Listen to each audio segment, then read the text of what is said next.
What did Mathieu Darche see that he couldn't agree to this deal? Or was it just that Noah Dobson wasn't going to sign this type of deal on Long Island? That's what I was going to say. I don't think that's the case because, again, the original asking price 11, and I know that's negotiations. We said it at the time too. Like, I totally understand that's negotiations. I think it was, if you pay me if you want to pay me a premium, I'll stay. But if not, I want to go to Montreal. I know Mathieu Darche loves Emil Heineman, but there was a report today too that Noah Dobson really wanted to go to Montreal over Columbus too when it was down to the final two. I can't blame him. Which I don't blame him, right? Okay. But linking that back to the Islanders, I don't know if they could have gotten this for 9.5 done. And I would have been okay with that. That was my initial reaction to when the contract came through on the trade was I would have been okay with that at 9.5. Let's see what they get. They get Heineman. They get 2 picks. They don't end up moving up in the draft. They stick and pick and they take Victor Eklund and Kashawn Aitchison at 16 and 17. I feel weird about it, which is like, I know that's not great words for podcasting. And like, I wish I could be like definitive one way or the other. No, you're better off being honest. Yeah. I was going to say, I kind of feel strange because I wanted to trade up and I very, very desperately made that aware on our stream. Mitch did too. Yeah. But at the same time, I do think the Islanders got really good value at 16 and 17 too. Like Eklund was a top 10 player on a lot of boards. Aitchison was just outside the top 10 and they got him at 17. So you could argue that they got 3 top 15 talents in this draft. So that's really hard to be upset about. Mm-hmm. I don't really know how to feel about it. Yeah, because we still have years to see what happens with Victor Eklund, what happens with Kashawn Aitchison. With, by the way, of the two, I like both of them, but Kashawn Aitchison, holy shit.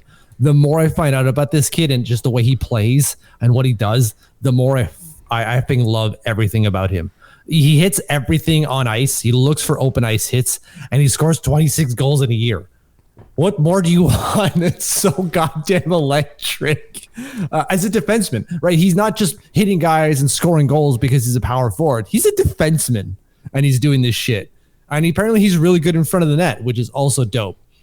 But we have years to find out what they're going to be. Exactly. What is their ceiling? We can project what it might be now, but it could be even more or maybe not. And then we also have time to figure out what we're going to do with that $9.5 to $10 million that we no longer have to spend on Noah Dobson, that we could spend as of tomorrow, right? Or by the time this comes out, it'll be tomorrow.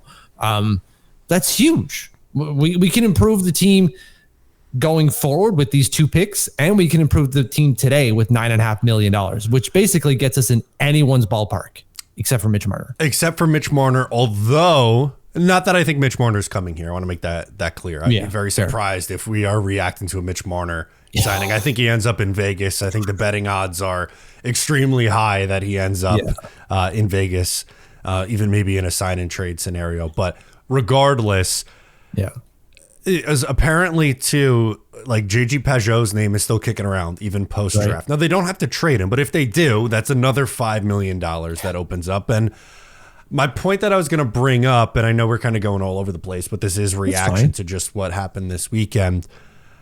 I know a lot of people are assuming like, okay, rebuild because they stayed pat and took those 3 guys. Maybe this is a semantics game that I'm playing, but I can't get myself into the complete rebuild headspace if Matthew Barzal, Bo Horvat, and Ilya Sorokin are still here. Correct.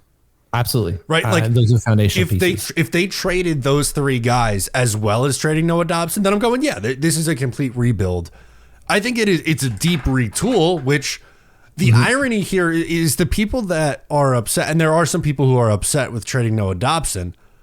I thought everyone agreed that the Islanders needed to make massive changes to this roster, and they start that process, and people are still upset with it. So that confuses me too, to an extent.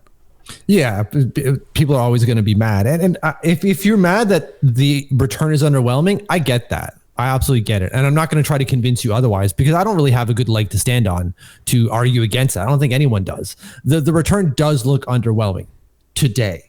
But the point of that return is, what is it going to look like in 3 years from now? And that's not going to quench some of these. I'm going to call them haters, but if you're not in agreement with trading Dobson because of the return, it's the best word I can find right now. It's not the right word, but it's the best one. People hating on the trade, it's kind of fair. I kind of get it, but like you're going to have to wait it out, which sucks. But this trade could look fantastic in a couple of years from now. It could also not look even better if either of those guys pop off, or we don't do anything with the $9.5 million we've got now. Right.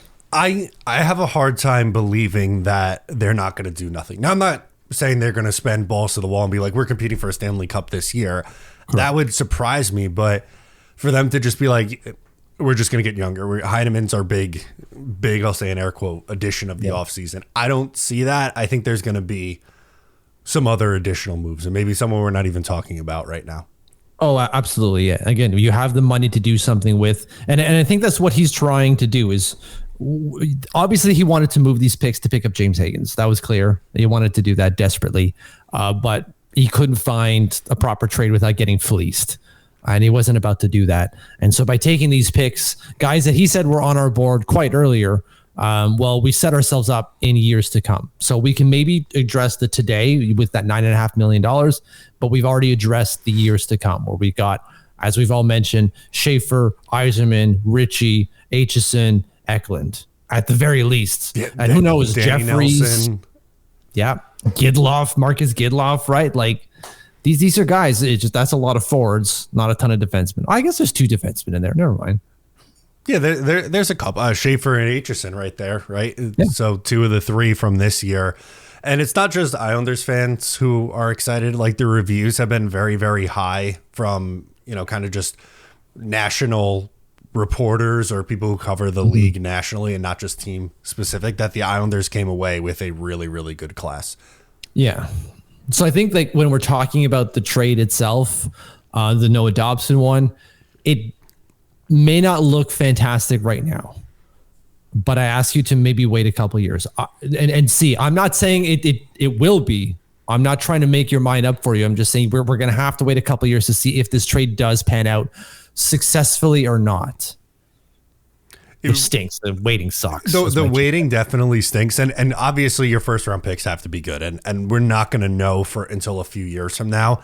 Yeah. I am very optimistic that maybe not this year, but the following year in 2027 is when you start to really see the returns on this young group. Because I think, Cal Ritchie, I expect to be ready this year. I don't know if Yzerman is, but I'm confident that by the following year, he would definitely be a lineup piece, especially with, Anders Lee expiring and Palmieri just 1 year left and Pajot expiring and, some of the older veterans in the forward, like there's going to be some spots opening up. So I'm optimistic there. I think it was a really, really good start for Mathieu Darche, both with the trade, because that's a tough decision. It was a very bold move. Yeah. But I mean, you come away, you have 3 first round picks that are, very highly touted where they got them too. The best player in the draft in Matthew Schaefer. And oh, by the way, you also have 2 first round picks next year too.